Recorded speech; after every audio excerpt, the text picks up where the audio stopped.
Main road से 100 metre अंदर एक खेत और सुनसान जगह पर एक फॉर्च्यूनर गाड़ी धू धू करके आग के गोलों से लपटी होती है। आपने ये तस्वीर देखी होगी, मैंने आपको पहले भी दिखाई कैसे ये फॉर्च्यूनर गाड़ी आग से धधकती रहती है, आग की लपटें इसको पकड़ लेती हैं और इतनी भयावह ये तस्वीर है। और इसी गाड़ी के अंदर एक जिंदा आदमी होता है, एक जिंदा शख्स इस गाड़ी के अंदर बैठा होता है। ये जब पूरी कहानी सामने आई, जब पूरी वारदात सामने आई, तो इसमें दो तरीके की बातें सामने आई थी।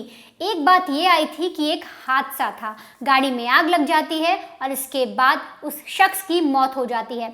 लेकिन जब इस शख्स के परिवार वाले सामने आते हैं तो वो बताते हैं कि ये कोई हादसा नहीं है।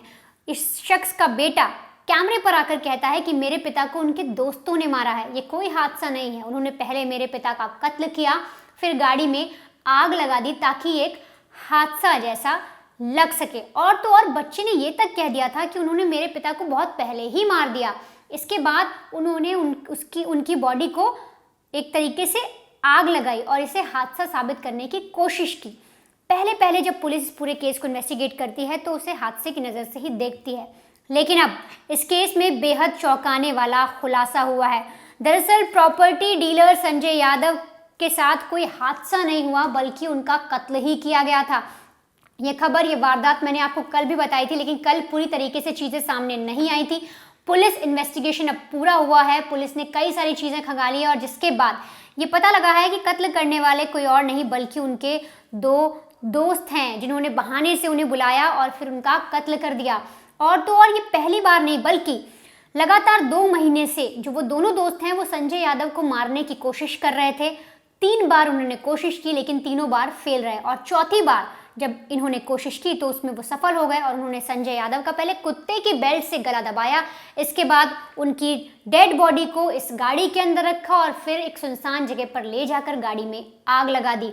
और ऐसे में जो जलाने वाले शख्स थे, जो 2 दोस्त थे, उनमें से एक बुरी तरह झुलस भी जाता है। वो भागता फिरता है, इधर उधर कई जगह डॉक्टर्स को ढूंढता है और इसी वजह से वो पुलिस की पकड़ में भी आते हैं। अब आपको मैं एक एक करके सिलसिलेवार तरीके से इस पूरी वारदात को समझाती हूँ, जिससे आप भी ऐसे जो आपके आसपास ऐसे दोस्त आपके हैं उनसे आप आगाह रह सकें और सतर्क रह सकें। दरअसल ग्रेटर नोएडा के दादरी में रात को करीब 11 बजे, मंगलवार की रात थी, रात करीब 11 बजे पुलिस को एक कॉल जाता है कि एक गाड़ी बहुत बुरी तरीके से जल रही है, फॉर्च्यूनर गाड़ी है और काले रंग की गाड़ी है। अब उसमें हमें दिख रहा है कि एक शख्स भी है। इसके बाद पुलिस पहुंचती है, फायर ब्रिगेड भी आती है, गाड़ी को बुझाया जाता है और देखा जाता है कि एक शख्स उस गाड़ी के अंदर मौजूद है जिसका जो गला है वो स्टीयरिंग में फंसा हुआ है।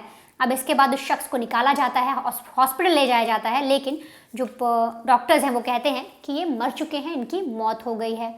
अब ऐसे में पुलिस के लिए जानना था कि शख्स है कौन। तो जो गाड़ी थी ब्लैक कलर की फॉर्च्यूनर, उसका नंबर ट्रेस किया जाता है, उससे पता किया जाता है, तो पता लगता है गाड़ी संजय यादव नाम के एक शख्स पे रजिस्टर है। उनका फ़ोन नंबर निकाला जाता है, परिवार को कॉल किया जाता है। परिवार से जब बातचीत होती है तो परिवार को पहले पुलिस वाले कहते हैं कि एक एक्सीडेंट हो गया है, आप लोग फलाना फलाना जगह पर आ जाइए। परिवार वाले पहुंचते हैं, लेकिन जैसे ही उस जगह पर परिवार वाले पहुंचते हैं और ऐसी हालत देखते हैं गाड़ी की, उन्हें डर लग जाता है। वो जब संजय यादव के बारे में पूछते हैं तो पुलिस उन्हें बताती है कि ये हादसा कुछ इस तरीके से हुआ कि संजय यादव की मौत हो गई है। अब परिवार के पैरों तले ज़मीन खिसक गई थी। परिवार वाले आरोप लगाते हैं कि उनकी हत्या की गई है। वो कुछ लोगों से पैसे मांगने गए थे गोविंदपुरी, और वहीं पर जो लोग थे उन्होंने पैसों के चक्कर में उनकी हत्या कर दी। अब जब पुलिस पहले जिस चीज़ को एक हादसा देख रही थी कि फॉर्च्यूनर गाड़ी में आग लग गई है जिस वजह से आदमी झुलस गया, वो इस केस को अलग तरीके से इन्वेस्टिगेट करना शुरू करती है। वो तफ्तीश करती है मर्डर के तौर पर। अब सबसे पहले पुलिस आसपास के जो टोल नाका हैं, जो पेट्रोल पंप है, वहाँ पर जितने सीसीटीवी हैं उनको खंगालती है। तो सीसीटीवी में पुलिस देखती है कि रात को करीब 2 शख्स इस आदमी के साथ और थे जो इसी फॉर्च्यूनर गाड़ी में मौजूद थे और गाड़ी अंदर की तरफ जाती है। एक सुनसान रोड से करीब काफ़ी अंदर चली जाती है, 100 मीटर तक अंदर वो खेतों में चली जाती है ताकि कोई देख ना पाए। और इसके बाद 2 लोग वहाँ से वापस दिखते हैं, वही 2 लोग जो उस फॉर्च्यूनर गाड़ी में थे। पुलिस का शक गहराता है और पुलिस इन्हें ढूंढना शुरू करती है। अब पुलिस के लिए सबसे अहम था उन 2 लोगों को ढूंढना जो संजय यादव के साथ उस कार में मौजूद थे और जो बाद में अकेले जाते दिखाई दिए।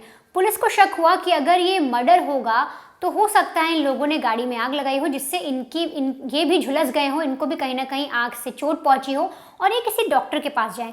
इसलिए पुलिस वाले हर जगह पैम्पलेट बंटवा देते हैं, एक इश्तिहार दे देते हैं और तो और लोगों को बता देते हैं, सारी तरीके से सोर्सेज को अपने इन्फॉर्म कर देते हैं कि अगर कोई ऐसा शख्स, 2 लोग ऐसे आए जो कहीं से जले हो, इनके हाथ जले हो, पैर में चोट लगी हो, जलने के निशान ज़्यादा हो, तो आप हमें तो तुरंत इस बारे में बताइए।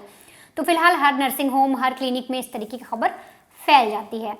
अब एक एक करके पुलिस अपनी इन्वेस्टिगेशन जारी करती है और फिर इन दोनों आरोपियों को मयूर विहार से अरेस्ट भी करती है। लेकिन अब हुआ क्या था, कैसे मर्डर किया था, मैं आपको समझाती हूँ। देखिए, जो संजय यादव हैं वो गाजियाबाद के रहने वाले हैं, प्रॉपर्टी डीलर का काम करते हैं। अच्छा खासा इनके पास पैसा है और ये काम ये भी करते हैं कि लोगों को ब्याज पर पैसे देते हैं। इस सिलसिले में इन्होंने कई लोगों को ब्याज पर पैसे दिए हुए थे, जिसमें से एक शख्स पर 5 लाख बकाया भी था। अब इस तरह से काम करते करते राजस्थान का एक शख्स और एक दिल्ली का शख्स है, इससे संजय यादव की उन दोनों से दोस्ती हो जाती है। अब दोस्ती हो जाने के बाद संजय यादव की दोस्ती इस कदर होती है कि साथ में बैठकर बियर पीते, पार्टी करते और इस पूरे केस में समलैंगिक एंगल का भी एक कनेक्शन सामने आ रहा है। इन लोगों में दोस्ती इस कदर बढ़ जाती है कि ये हर जगह अब साथ ही जाते। धीरे धीरे जो 2 शख्स थे, जो आरोपी हैं, उनको लगता है कि संजय यादव के पास बहुत पैसा है, हम इससे पैसे मांग सकते हैं। कई बार वो लोग प्रयास भी करते कि संजय यादव से पैसे ऐंठे जाएं या पैसे निकाले जाए। कई बार संजय यादव पैसे दे भी देते, लेकिन जब बातें बार बार होने लगी तो उन्होंने मना करना शुरू किया। अब ऐसे में 2 दोस्तों को लगा क्यों ना हम इसको रास्ते से हटा दें, इससे अब कुछ पैसे अपने नाम करा ले। इस तरीके की कई बार चीज़ें उन्होंने की। साथ ही साथ कई बिजनेस को लेकर भी उन्होंने बातें की कि हम इस तरह से करके पैसे हथिया सकते हैं। लेकिन अक्सर ऐसा होता कि जब जो दोनों आरोपी हैं वो संजय यादव को मारने का प्लान बनाते, तो संजय यादव के पास उनके परिवार का फ़ोन आता और वो कहते कि मैं इन दोनों के साथ हूँ। अब उन्हें डर लगता कि अगर वो ऐसे में संजय यादव को मार देंगे या उनके साथ कुछ भी गलत करेंगे तो परिवार को पता है कि आखिरी टाइम पे वो किन 2 लोगों के साथ थे, तो पुलिस के लिए उन्हें पकड़ना आसान हो जाएगा। तो ऐसे में वो 2 महीने तक लगातार उन्होंने कोशिश की। 3 बार उन्होंने संजय यादव को मारने की कोशिश भी की, लेकिन वो लोग असफल रहे।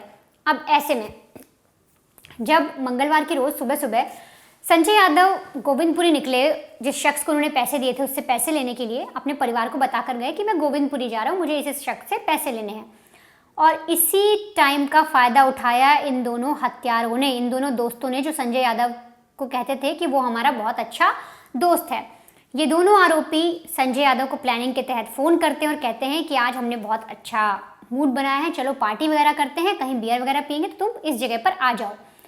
अब ये लोग संजय यादव को उस जगह से पिकअप करते हैं, उसे एक घर पर लेकर जाते हैं, वह उसके साथ ड्रिंक करते हैं, दारू पार्टी करते हैं, खाना वगैरह खाते हैं और ऐसे में संजय यादव से कुछ पैसे लूटने की कोशिश करते हैं, जिस पे जो संजय है वो मना करना शुरू कर देता है, ऐतराज़ जताता है और इसी पर से जो आरोपी हैं वो चिढ़ जाते हैं और कुत्ते का बेल्ट वहाँ पर रखा होता है, उसी से वो संजय यादव का गला दबाना शुरू कर देते हैं।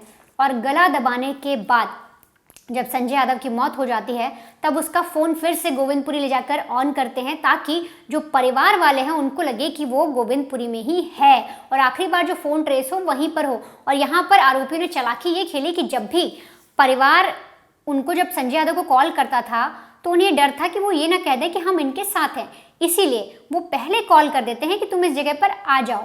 और जैसे ही संजय यादव वहाँ पहुँचता है उसका फ़ोन लेके बंद कर देते हैं और सीधे पैसों की बात शुरू करते हैं। बहुत ज़्यादा झगड़ा होने लगता है और इसी सिलसिले में ये दोनों कुत्ते का बेल्ट लेते हैं और उसी से संजय यादव का गला दबा देते हैं। अब इसके बाद इन लोगों को लगता है कि लाश को किसी तरीके से ठिकाने लगाना ज़रूरी है, तो ऐसे में ये वेट करते हैं कि कब अंधेरा हो।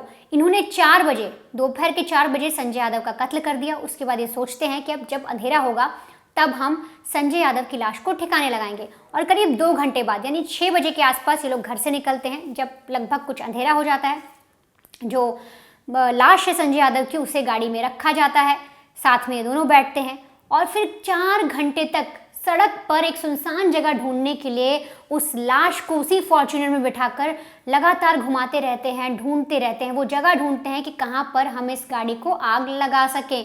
और तो और ये अपनी बाइक से पेट्रोल निकालते हैं और वो पेट्रोल गाड़ी में ले जाते हैं ताकि इनको आग लगाना आसान हो जाए। और 4 घंटे की मशक्क़त के बाद जब इन्हें एक जगह मिलती है, उस जगह ये जाते हैं। सुनसान जगह होती है, कई सारी झाड़ियाँ होती हैं, वहाँ पर ये फॉर्च्यूनर खड़ी करते हैं और बिल्कुल शातिर तरीके से उस गाड़ी में आग लगा देते हैं। और ऐसे में आग लगाते वक्त जो एक शख्स है, जो आरोपी है, वो भी झुलस जाता है, उसके हाथ जल जाते हैं, उसके पैर में जलने के निशान आ जाते हैं, जिससे वो भी चिल्लाता रहता है, तड़पता रहता है। और जब फॉर्च्यूनर गाड़ी जल रही होती है, बहुत ज़्यादा आग की लपटें उठ रही होती है, तो कुछ लोग उसे देख लेते हैं और पुलिस को इन्फॉर्म करते हैं।